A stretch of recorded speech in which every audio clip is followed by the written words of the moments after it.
이 시간에 우리 여호수아서 2장 15절로 24절까지 말씀을 함께 보기로 합니다.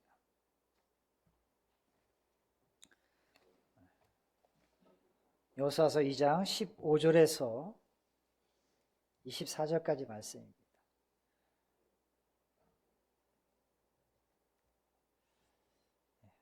말씀 우리 함께 교독하도록 하겠습니다. 라합이 그들을 창문에서 줄로 달아내리니 그의 집이 성벽 위에 있으므로 그가 성벽 위에 거주하였습니다.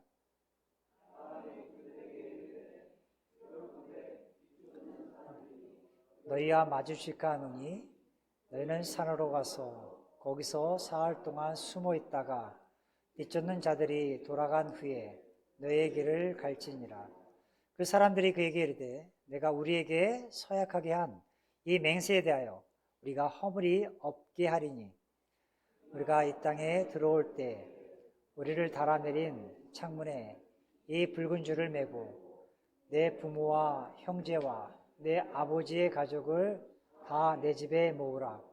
누구든지 내 집 문을 나가서 거리로 가면 그의 피가 그의 머리로 돌아갈 것이요 우리는 허물이 없으리라.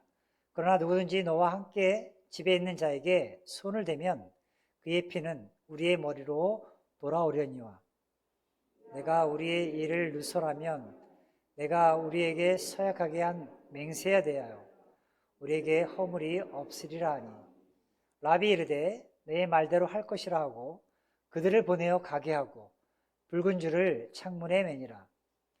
그들이 가서 산에 이르러 뒤쫓는 자들이 돌아가기까지 사흘을 거기 머물매 뒤쫓는 자들이 그들을 길에서 두루 찾다가 찾지 못하니라. 그 두 사람이 돌이켜 산에서 내려와 강을 건너 눈의 아들 여호수아에게 나아가서 그들이 겪은 모든 일을 고하고 또 여호수아에게 이르되 진실로 여호와께서 그 온 땅을 우리 손에 주셨으므로 그 땅의 모든 주민이 우리 앞에서 간담이 녹더이다 하더라. 아멘.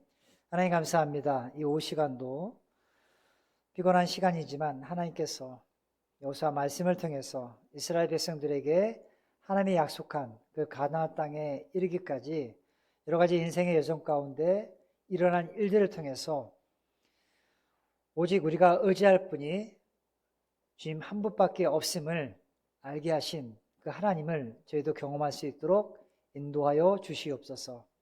예배 시간을 주 앞에 의뢰하옵고 예수님의 이름으로 기도드렸습니다. 아멘.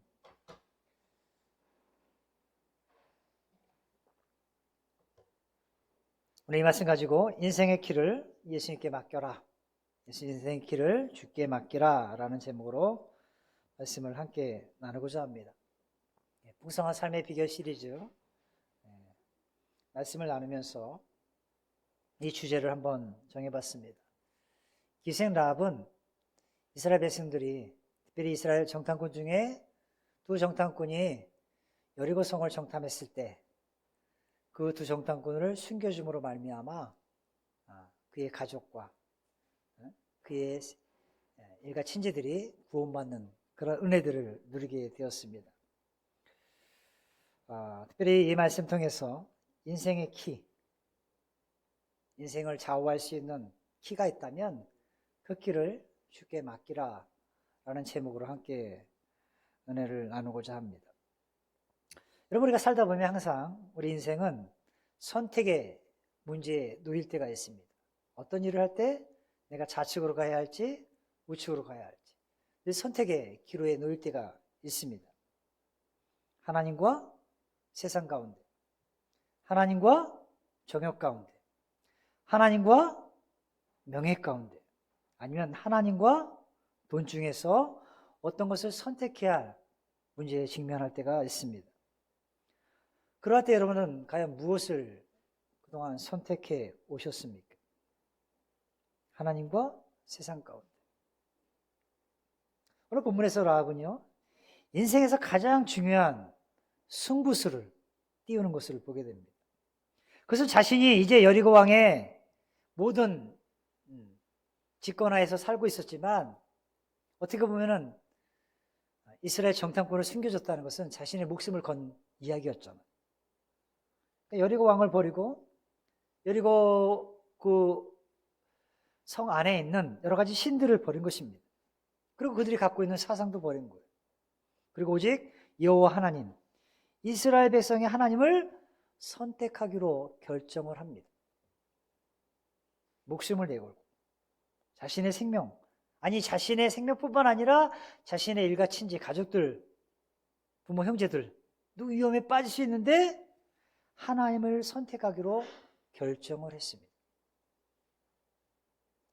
자, 그렇다면 여기 라합이 선택한 하나님, 그 하나님은 어떤 하나님이십니까? 오늘 라합의 고백을 보면 우리 2장 11절 말씀 지난번에 봤지만 여호와는 위로는 하늘에서도 아래로는 땅에서도 하나님이시다. 상천하지의 하나님이심을 그가 고백하죠. 그러니까 땅에서도 하늘에서도 유일한 분은 오직 하나님밖에 없다라고 그가 고백했다라는 거예요. 이방인에도 불구하고 하나님께서 이스라엘 백성들을 통해서 그동안 행하신 일들을 다 듣고 마음이 녹아서 정신이 잃을 정도로 혼미했는데 막상 정탐꾼들이 그들에게 오니까 그들을 보면서 하나님께서 너에게 행하신 것을 내가 다 듣고 알았다. 그래서 내게 믿음이 생겼다. 그리고 너희가 믿는 그 하나님은 하늘에서도 하나님이시고 이 땅에서도 하나님이시다. 유일하신 분은 오직 하나님밖에 없다라고 고백하고 있는 것입니다. 즉 온 우주 만물을 통치 주관하시는 분이 오직 하나님이시다라고 고백하고 있는 것이죠. 이때 라합의 도움을 받은 정탐꾼들은 라합에게 다음과 같은 이야기를 합니다. 그것이 18절 이야기죠. 우리가 이 땅에 들어올 때, 이 땅에 너희들에게 들어와서 쳐들어올 때에 우리를 달아내린 창문에 이 붉은 줄을 메고 내 부모와 형제와 내 아버지의 가족을 다 집에 모으라. 그리하면 살리라 라는 것이겠죠. 여리고성이 함락될 때 락과 그 가족은 구원을 받게 될 것이니까 염려하지 말고 가족들을 모으라 라고 이야기합니다. 그리고 결국 여리고성이 함락됐을 때 락과 그의 가족은 구원을 받게 되죠. 그것이 6장 25절에 이렇게 나옵니다. 여호수아가 기생 락과 그의 아버지의 가족과 그에게 속한 모든 것을 살렸으므로 두 정탐꾼의 이야기를 듣고 라합의 가족들을 살렸다라고 표현합니다. 그가 오늘날까지 이스라엘 중에 거하였으니 이는 여호수아가 여리고를 정탐하려고 보낸 사자들을 숨겼음이라. 그 이유가 나오죠. 정탐을 보낸 그 사자들을 숨겨주기 때문에 너희가 살게 되었다라고 이야기합니다.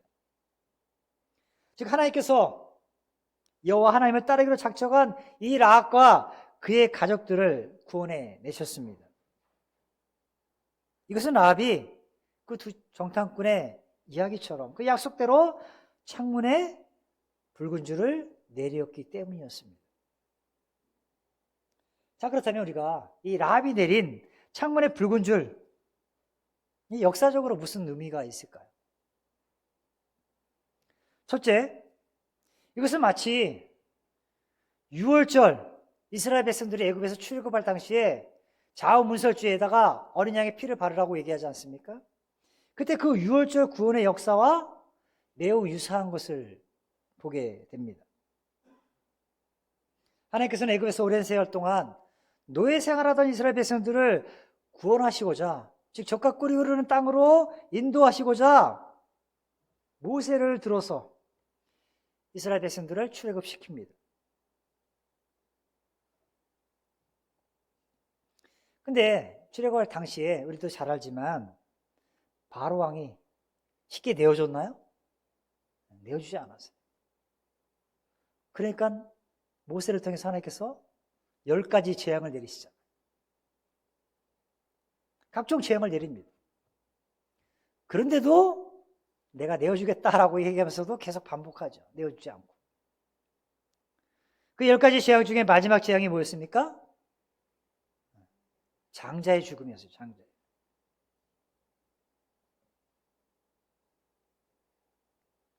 그러나 이 재앙 속에서도 하나님은요, 이스라엘 백성들을 보호하십니다. 유월절 전날 밤에 이스라엘 백성들이 문설주에 양의 피를 바르면 죽음의 권세가 지나갈 것이다 말씀합니다. 그러나 그 양의 피를 바르지 않았던 애굽의 모든 가정의 장자들은 죽음의 재앙을 피할 수가 없었습니다. 장자들이 죽어갔을 때 애굽의 모든 가축의 첫 새끼들도 죽게 되었습니다. 그러니까 애굽 전역에 순식간에 곡소리가 퍼진 거죠. 썩는 냄새, 곡소리로 요란을 떨었습니다. 그리고 나서 하나님의 백성들은 하나님이 아브라함 때부터 약속한 그 약속의 땅을 향해서 출애굽의 행진을 시작하게 되었습니다. 그러니까 유월절 구원의 역사와 라합의 이 붉은 줄이 약간 신앙적으로 유사한 점을 볼 수 있다는 것입니다. 또 하나는요, 이게 라합이 내린 이 붉은 줄은요, 일반적으로 예수 그리스도의 보혈을 상징합니다. 여러분, 예수님이 이 죄 많은 세상 가운데 저와 여러분이 지은 모든 죄를 사해해 주시기 위해서 온갖 채찍을 받으셔야 했습니다. 고난당하시고 십자가에서 보배 피를 흘리심으로 저와 여러분을 구원해 주셨습니다. 그럼 우리가 그 예수님의 보혈을 믿을 때, 그분이 이미 십자가에서 우리 죄를 다 용서하신 그 사실을 믿을 때 우리는 제사함을 받게 됩니다. 바로 이 십자가의 보혈을 예표하는 것, 미리 보여주는 징조를 예표라고 한다면 이 십자가의 보혈을 예표하는 것이 라합의 집에 드렸던 붉은 밧줄이었다라는 거예요. 구약의 대부분의 성경 이야기들을 보면 다 신약에 나타날 예표적인 그런 이야기들이 너무나도 많이 있습니다. 근데 바로 이 라합의 붉은 줄이 그런 것을 상징하고 있다는 거예요. 이래서 그리스도의 구원은, 이 구원의 복음은요, 한꺼번에 주어진 것이 아닙니다. 이스라엘 백성들이 문설주에 어린 양의 피를 바른 것처럼 주님은 역사적으로, 점진적으로 이 구원의 계시를 우리에게 오래전부터 점진적으로 보여주신 거예요. 계시라고 표현하죠, 우리가 계시. 눈에 보이지 않지만 하나님께서 미리 징조를 통해서 예수 그리스도가 이 땅 가운데 오실 것을 예표로 여러 모양으로 보이셨습니다.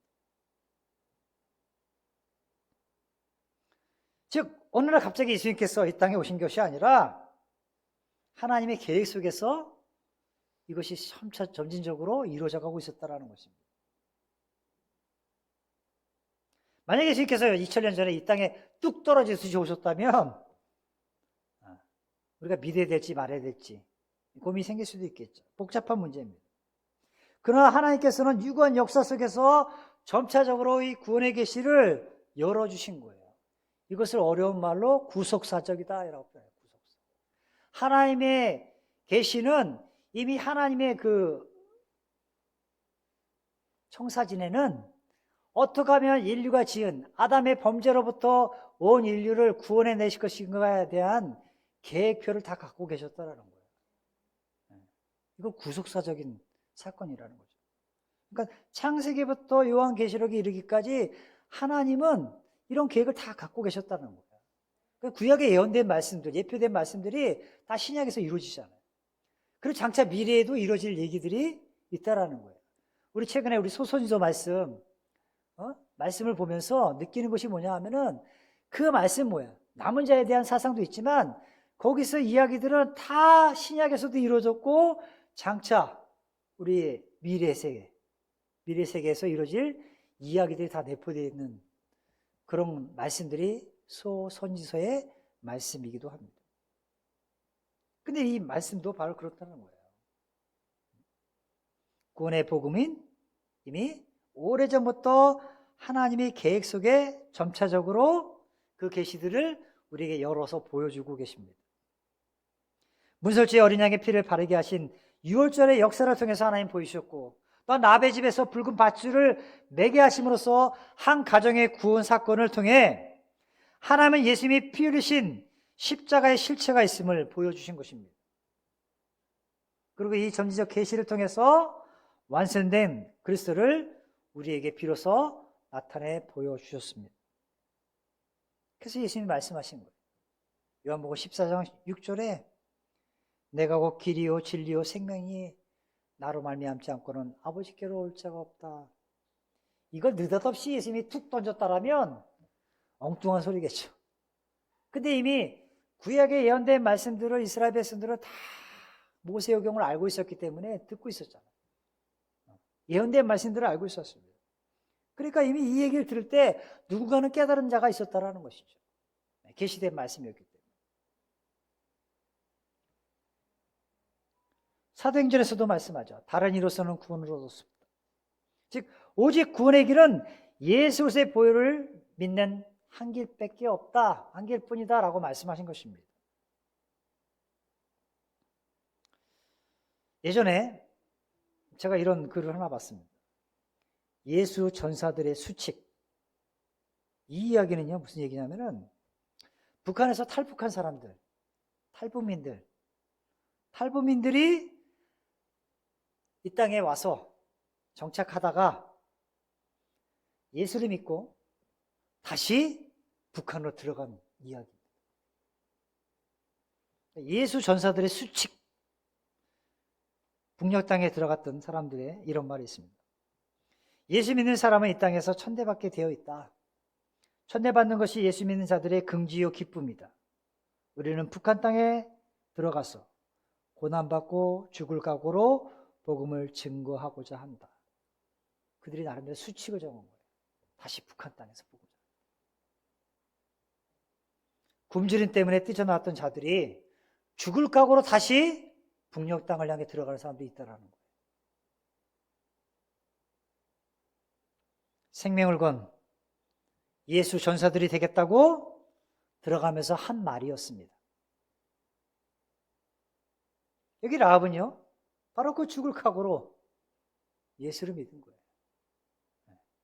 여리고 성에 아무도 하나님에 대해서 듣고는 있었지만, 알고 있었지만, 이스라엘 백성들 가운데 함께 하신 하나님에 대한 역사들, 하나님께서 모든 것을 그들을 형통케 하신 일들을 보았지만 라합에는 믿지를 않았어요. 죽을 각오로 하나님을 믿은 거죠. 이방신들이 득실거리는 그곳에서 여리고 왕이 눈을 크게 뜨고 이스라엘 정탐꾼을 찾고 있는 그 시점에 하나님을 선택한다는 것은 죽음을 각오한 선택이었다라는 거예요. 그렇다면 여러분, 우리가 이 땅 가운데서 예수님을 구세주로 영접하고 그분을 따른다는 것은 무슨 의미가 있을까요? 여러분 예수 믿고 구원받아서 하나님을 따르고자 주께서 인도하신 그 길 따라가는 그것은 무슨 의미가 있냐는 거예요. 여러분 오늘날 여러분이 예수 믿는다고 가정에서 쫓겨나 보신 적 있습니까? 물론 우리가 어렸을 때 가족들이 다 안 믿어. 근데 나 혼자 어떻게 친구 통해서 교회를 알게 되고 교회 다니다 보니까 부모로부터 해초를 받고 몰래 창문 너머로 도망치듯이 교회 다녔던 분들이 있어요. 우리 어렸을 때 그런 분들 많이 있습니다. 아마 여러분 중에도 그런 분들이 있을 거예요. 몰래 다니고. 근데 지금 오늘날 뭐 예수 믿는다고 뭐 가정에서 너는 내가 지금 뭐 불교 믿는데 너를 뭐 족보해서 너를 그냥 너는 이제부터 내 아들 아니야 이렇게 하는 사람은 없잖아요. 그죠? 그런 시대는 아닙니다. 가정에서 쫓겨나거나 때로는 예수 믿는다는 이유로 직장에서 쫓겨나는 일 그렇게 많지 않습니다. 오히려 우리는 예수를 믿기 때문에 더 큰 축복을 받는 삶을 살고 있습니다. 하나님의 선택한 것이 우리에게 비극이나 고통을 가져다 주는 것이 아니라 축복이라는 것을 우리는 다시 한번 되새길 필요가 있습니다. 그러니까 여기 예수 전사들 이런 사람들이 죽음을 무릅쓰고 나아가는 건 이 땅에서의 생명이 전부가 아니라 저 천국 우리를 위해서 예비된 그 천국 본향을 향해서 나아가는 소망이 그들 가운데 있었기 때문에 죽음을 무릅쓸 수 있었다라는 거예요. 여기 라합도 그가 죽음을 무릅쓸 수 있었다는 것은 여호와는 이 천지 우주 만물을 지으시고 하늘에서도 땅에서도 유일하신 분이다라는 것을 그가 알고 믿었기 때문에 죽음을 각오할 수 있었다라는 거예요. 목숨을 걸 수 있었다는 것입니다. 여러분 살다가 여러분 목숨을 걸어보신 적 있습니까? 목숨을 걸었다. 내가 이 일을 위해서 내 목숨 한 목숨 바치겠다. 우리 여기 어르신들 남자분들은 군대를 한번 가지 않습니까? 군대 가서 뭐 군가를 막 하다 보면 여러분 군가를 계속 하다 보면 어떤 게 생기냐면 충성심이 생깁니다. 군가를 계속 부르다 보면 내가 나라를 위해서 한 목숨 바치겠다라는 생각들이 충성심이 막 몸에서부터 저 밑바닥부터 막 끌어오릅니다. 그죠? 군인이 다 이렇습니다. 처음에 가서는 내가 여기 왜 끌려왔는가, 뭐 포로 수용소도 아니고 어디도 아니고 하는데 막 그러는데 나중에 군가를 부르고 막 뛰면서 멋진 사나이 부르면서 막 여러 노래를 하다 보면 나도 모르게 애국하는 청년이 돼 있는 거예요. 나라를 위해서 나는 한 목숨 바치겠다. 언제든 적군이 쳐들어오면 총 들고 나가 싸우겠다라는 이런 의협심 같은 것들이 막 생기잖아요. 죽을 목숨 다했어. 죽을 각오로. 여러분 죽을 각오로 예수 믿고 있습니까? 죽을 각오로? 죽음을 두려워하지 않으면 세상 뭐 두려울 게 뭐가 있습니까? 한번 죽다 산 인생들 그런 얘기 하잖아요. 한번 죽을 고비를 넘긴 사람들은 제2의 인생을 산다고 생각하면서 그 인생을 멋들어지게 살아가는 걸 보잖아요. 언제 여러분 죽을 고비 넘겨보셨습니까? 저는 살다가 죽을 각오는 안 했는데 죽을 고비를 몇 번 넘겼어요. 죽을 고비. 2층에서 막 떨어져 보기도 해보고 경운기 앞바퀴 그 톱니바퀴 돼 있잖아요. 거기에 다리가 깔려 보기도 해보고 뭐 아무튼 어렸을 때 개구장이다 보니까 동네에서 그냥 뭐 사고 나가지고 팔도 부러져 보고 떨어져서 다리도 부러져 보이고 막 뭔가 사방팔방 안 다쳐본 데가 없는 것 같아요. 그러니까 우리 막내가 동일하게 다치더라고요. 날 닮았는지. 아무튼 그런 일들이 많다잖아요. 목숨 걸 만한 일. 선택의 순간. 여러분 예수 믿는다는 그 이유로 순간순간 선택해야 할 일이 너무나 많아. 살다 보면. 그래도 나는 예수 믿는다. 내가 저곳에 가면 내가 나의 거룩성을, 성별함을 잃어버릴 수 있는데. 내가 예수 믿는데 어찌 그럴 수 있어. 이런 생각들이 들 때가 있어요. 근데 여러분 우리가 살다 보면요. 예수를 믿고 하나님을 선택하는 것은 정말로 목숨을 걸고 선택할 만한 가치가 있다라는 거예요. 가치가 있다. 그런 가치를 못 느끼면 거기다 값어치로 내모매기면 우리 예수 못 믿는 것이죠. 우리가 선택한 이 선택의 결과로 이미 우리는 엄청난 은혜와 축복 속에 살아갈 수 있게 되었습니다. 그러니까 라합의 선택은요. 정말 목숨을 건 선택이었고 그에게 엄청난 은혜와 축복이 이미 예비되어 있었던 것이죠. 여리고성에 함락될 때 그와 그의 가족들이 구원받았으니까. 엄청난 축복이.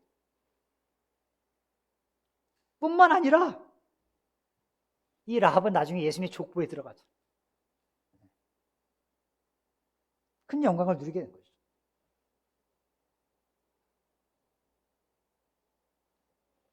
어떤 일에 손해를 당하고 고통을 당하고 그죠? 남들에게 손가락질을 당할 수도 있습니다. 그럴 때마다 우리가 할 수 있는 건 뭐야? 예수님의 말씀에 순종하는 태도를 취하는 것입니다. 하나님을 선택하고 그분을 믿고 따르는 것입니다. 이거 우리가 그분을 믿고 따르고 선택한다는 말은 어떤 말이냐면 내가 하나님의 임재하심과 다스리심 앞에 내 자신을 맡긴다라는 의미가 있습니다. 하나님은 언제든 편지하시죠. 어느 곳에서 다 계십니다. 우리 코람데오라는 표현이죠. 하나님이 내 앞에 계신 것처럼 내가 행동하는 거예요. 하나님의 임재하심 속에서 그분의 다스림 속에서 내 영혼을 맡기는 거예요. 내 삶을 모두 맡기는 것을 이해합니다. 그것을 우리는 주를 따르고 믿는다라고 표현할 수 있다는 거예요. 여러분이 주님을 믿고 따른다는 것은 그분의 다스림 속에 여러분의 삶을 내어 맡긴다, 여러분의 인생의 키를 주님께 맡긴다라는 의미가 포함되어 있다는 거예요. 그런데 여러분의 인생의 키를 여러분이 쥐고 있다면 여러분 맡기지 못하는 것이죠. 그래서 주님 말씀하신 거예요. 요한계시록 3장 20절 우리가 잘 아는 말씀이죠. 볼지어다 내가 문 밖에서 두르는 누구든지 내 음성을 듣고 문을 열면 내가 그에게로 들어가 그와 더불어 먹고 그는 나로 더불어 먹으리라. 함께 하시겠다 말씀하신 거예요. 우리가 이 말씀을 복음 전할 때 많이 쓰는데 원래 이 말씀은 복음 전할 때 쓰는 구절이 아니라 예수 믿는 우리들에게 하신 말씀인 거예요. 우리가 예수님을 영접하고 그분께 내 마음의 문을 열면 주님의 영이신 성령이 우리 안에 들어와 우리를 다스리고 지배하겠다는 말씀인 거예요. 그런데 문제는 뭔지 아십니까? 오늘 많은 그리스도인들이 그리스도를 구주로 영접했다고 하면서도 그분의 지배를 거부하고 있다는 거예요. 주님이 나를 다스리고 있음을 거부하는 거예요. 명목상으로만 그리스도일 뿐 신체의 삶 속에서는 예수님의 다스림을 받지 않고 그저 세속적인 그리스도로 살아간 사람들이 오늘날 너무나도 많다라는 거예요. 그러나 참된 그리스도는요, 어떤 고난과 손해가 와도 주님의 영광을 위해서 순종하기로 결단한 자들이라는 것입니다. 그러니까 예수님을 구세주로 영접하기 위해 때로는 목숨을 거는 거예요. 그리고 주를 믿고 따르는 자들입니다. 여기 예수를 따르고자 하는 전사들처럼 북녘 땅에서도 그렇게 믿는 사람들이 있습니다.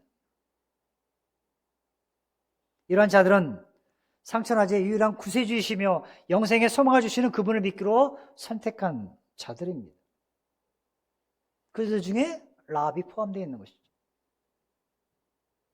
그러면 참된 그리스도인의 삶은 그리스도의 영이신 성령에서 지배받는 삶이라는 것입니다. 근데 성령에서 지배받는 삶을 사는 거예요. 그들의 인생의 왕자에 내가 아니라 주님을 모셔놓고 주님을 따르는 삶일 것입니다. 여러분이 지금까지 여러분 인생의 모든 일을 스스로 주관해 왔다면 이제부터는 예수님을 여러분의 인생의 키를 내어 맡기는, 예수님께 여러분의 인생의 키를 내어 맡기는 그러한 삶을 살아가기를 간절히 원합니다. 예수님께서는 여러분의 삶을 주관하시고 다스리시기를 원하세요. 그리고 여러분이 그렇게 주님이 다스리시는 삶을 살 때 우리의 인생은 달라집니다. 놀라운 삶의 변화가 일어나게 되어 있습니다. 예수를 믿는다고 하면서도 내 뜻대로 내 인생을 살 때 내 매일매일의 삶은요, 혼란 그 자체일 수 있습니다. 어떤 것을 선택해야 할지 모르고 방황할 때가 있고 뒤죽박죽이고 혼돈과 무지수 속에서 고통과 슬픔이 배어있는 영혼의 안식이 없는 삶을 살 수도 있습니다. 그러나 예수님께 내 모든 왕자를 내어드린 후 살면 그 순간부터 내 인생에 주님이 다스리십니다. 그리고 주님이 다스리실 때 나타나는 증거가 서서히 내 인생 가운데 펼쳐집니다. 물론 우리가 예수를 따라도 찾아오는 손해도 있고 아픔도 있고 분명히 존재합니다. 그런데 알 수 없게 예수님이 내 삶을 주관하고 계시잖아요. 그럼 내 영혼은 알 수 없는 하늘로부터 임하는 평화로 충만해질 수 있다는 거예요. 그 주님이 말씀하세요. 평안을 너에게 끼치노라. 이 평화는 너희가 주는 세상에 주는 것 같지 않다라. 하늘로부터 임하는 평화라고 말씀하신 것입니다. 그러니까 하늘로부터 주는 그 평안이 충만한 사람들은 마음의 근심과 걱정으로부터 자유할 수가 있는 거예요. 그러니까 예수 믿는 것이 기쁜 것이죠. 즐거움인 것이죠. 감사가 넘치는 것이죠. 하나님이 주시는 형용할 수 없는 기쁨, 영광이 여러분의 인생을 지배하게 될 것입니다. 그런 경험을 하게 되는 거예요. 그러면 사랑하는 성도 여러분, 여러분 인생의 키를 주님께 맡기시기 바랍니다. 여러분 삶의 주인은 누구일까? 여러분 인생의 주인은 누구입니까? 여러분 오늘 많은 사람들은요, 세상에 수많은 사람들은요, 더 이상 그리스도인들을 존경하지 않습니다. 우리 예수 믿는다고 우리를 존경하지 않아요. 존경의 눈초리로 보지도 않습니다. 예전에는 목회자 하면 되게 인기 있는 직업은 아니지만 직종이었어요. 근데 요즘은 철가방 아시잖아요. 중국집 철가방. 그것보다 한참 밑이에요. 존경하지 않아요. 예수 믿는다고.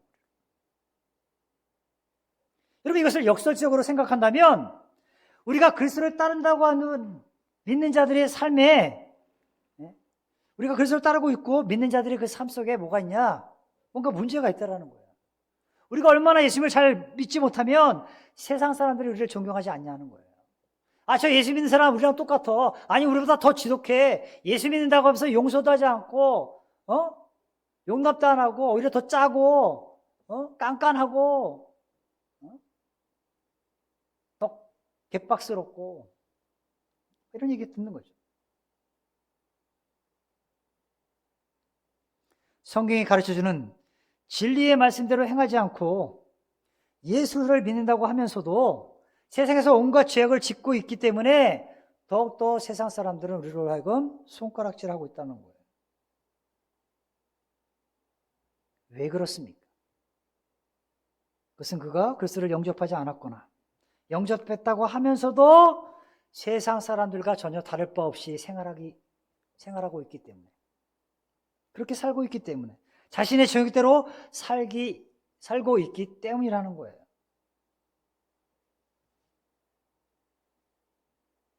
그러다 보니까 세상 사람들이 생각하기를, 예수 믿어도 별반 다를 게 없네? 예수 믿나 안 믿나 저 사람 똑같은데? 새로울 것이 없다라고 생각하는 것이죠.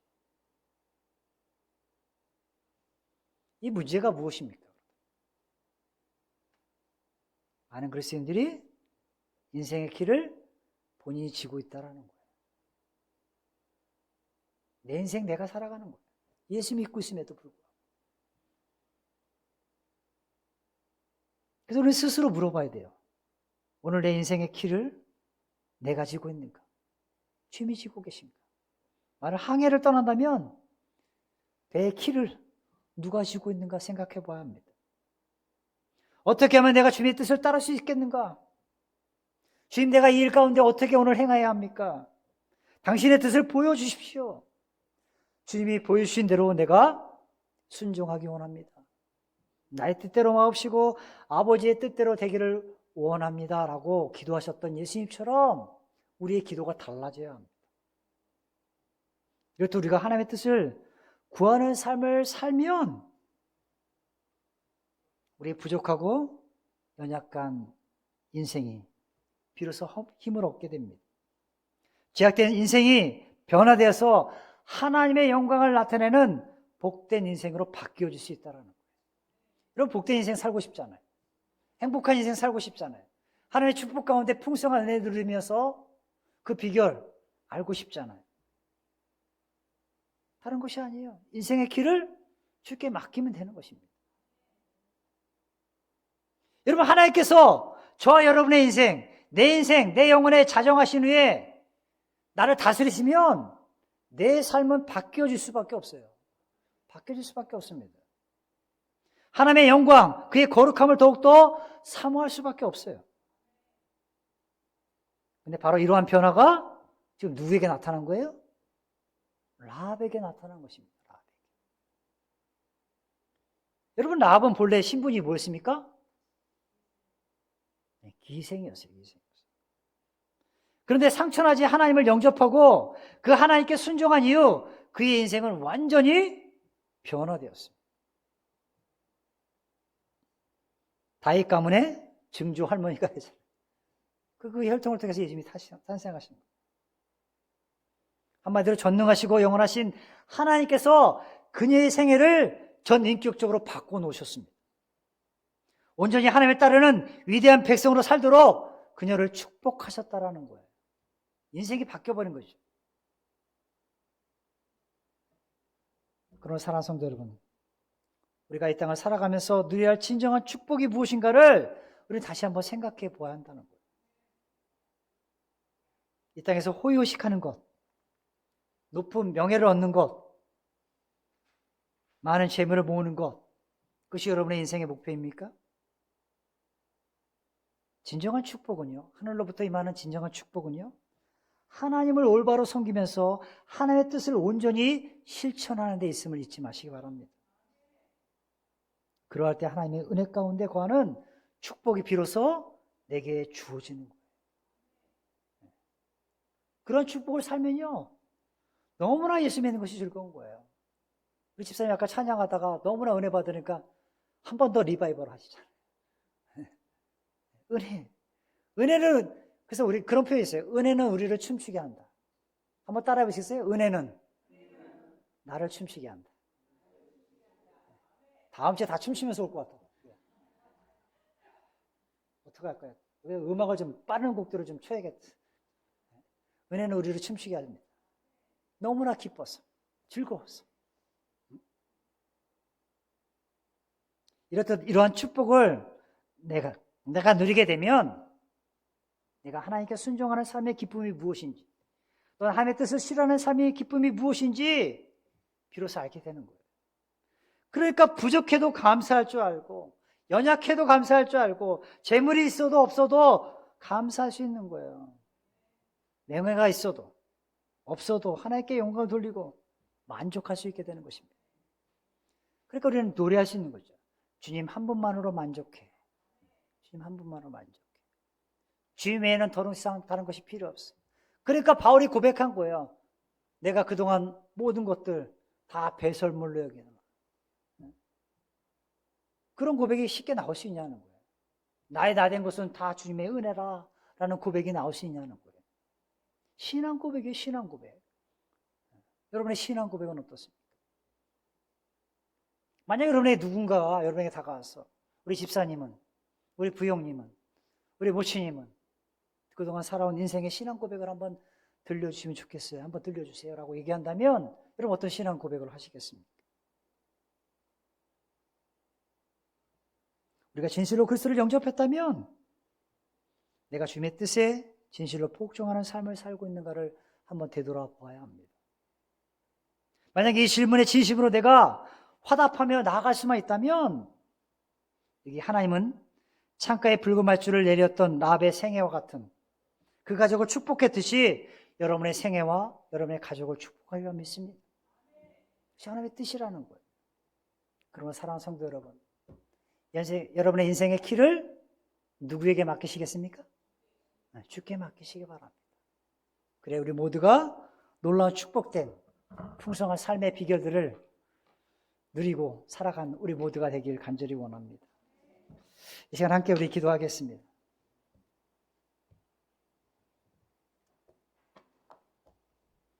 찬송가에 주님 뜻대로 살기로 했네.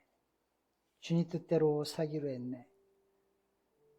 더 이상 되돌아서지 않겠네 라는 찬양이었습니다. 여러분 주님 뜻대로 산다는 것은 주님이 내 삶의 인생의 주인 되어 살아가는 삶입니다. 여러분 인생의 길을 누구에게 맡기며 살고 계십니까?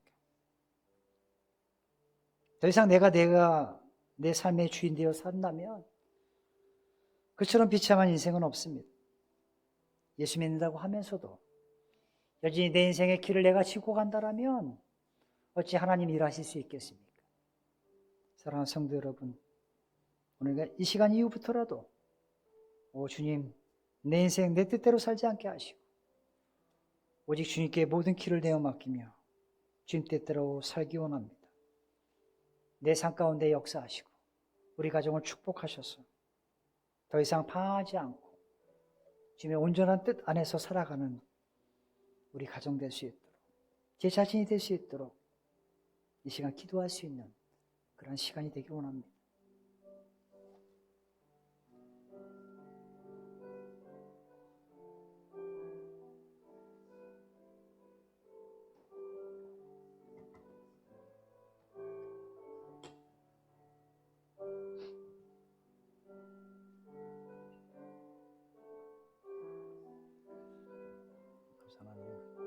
인생을 살다 보면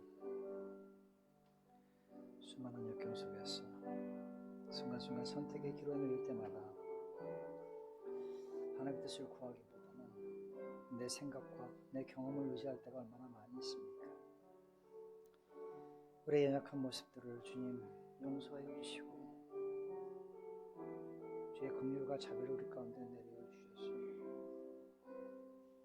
성령의 인도함 따라서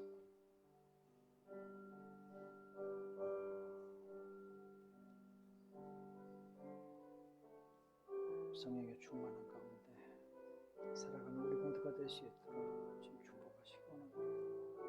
더 이상 하나님 아닌 다른 것 때문에 내 인생의 문제 앞에 넘어지지 않도록 하나님께서 우리를 이끌어 주시고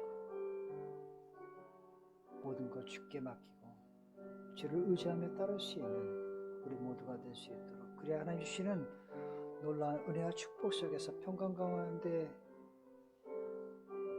그 평안을 누리며 살아가는 저희들 되게 인도하여 주시옵소서.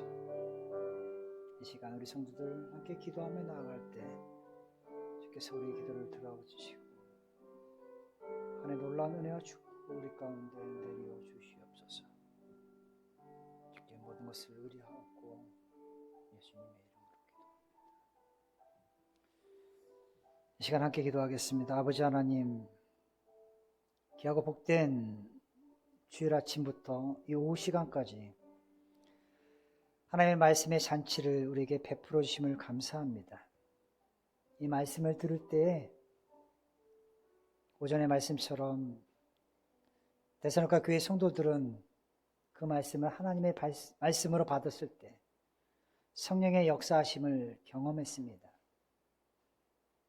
또한 오후의 말씀처럼 기생 라합은 하나님에 대한 이야기를 듣고 믿음이 생겨 이스라엘 정탐꾼들을 구해줬을 때 그녀뿐만 아니라 그의 가족이 구원받았음을 보게 됩니다. 우리 가정이 믿게 되었고 내 자신이 예수를 믿게 된 그 이유 다 각자 다르겠지만 우리가 예수님을 영접한 이후에 여전히 옛 생활 속에 내가 머물러서 죄 가운데 있다라면 어찌 하나님 우리 가운데 일하실 수 있고 역사하실 수 있겠습니까? 하나님 이 시간 주님 앞에 기도하기 원하는 것은 내 마음에 죄악된 속성들을 주님 앞에 내려놓습니다. 내 앞에 아직도 하나님 아닌 다른 것을 우선시하고 살아가는 그 우상 숭배적인 그러한 삶들을 주님 앞에 내려놓사오니 아버지 하나님, 내 인생 내가 주인 되어 살지 않게 하시고 오직 주님이 내 인생 주인 되어서 내 인생의 길을 주께서 인도하시는 대로 살아가는 우리 모두가 될 수 있도록 주님 축복하여 주시기 원합니다. 그래야 기생 라합이 구원함을 얻고 그의 가족이 축복과 은혜와 평강 가운데 그 삶을 살아가듯 우리 인생도 동일하게 하나님의 은혜와 축복 가운데 살아가는 거룩한 인생 될 수 있도록 우리의 삶들을, 우리의 생사 화복을 주께서 주관하여 주시고 인도하여 주시며 매일매일 발걸음마다 하나님 동행하여 주시옵소서. 그러기 위해서 우리 성도들 말씀이신 주님과 날마다 동행케 하여 주시고 성령의 임재 가운데 주님의 다스림 속에서 살아가는 거룩한 주의 자녀들 될 수 있도록 주 인도하여 주시옵소서. 이 시간 주님 앞에 자신의 인생의 길을 주께 맡기고자 고백하는 우리의 기도를 주께서 들어주시고 우리를 통해서 이루고자 하시는 하나님의 뜻들을 이루어 주시고 우리 생애 가운데 우리 가족 가운데 하나님이 예비된 축복을 다 누릴 수 있는 우리 모두가 될 수 있도록 주여 인도하여 주시옵소서. 귀한 말씀을 감사하고 또 한 주간 주님께 모든 인생을 맡기고 나아갈 때 주께서 우리의 삶을 통해서 주의 영광을 드러내 보여주시옵소서. 감사드리며 예수님의 이름으로 기도드렸습니다. 아멘.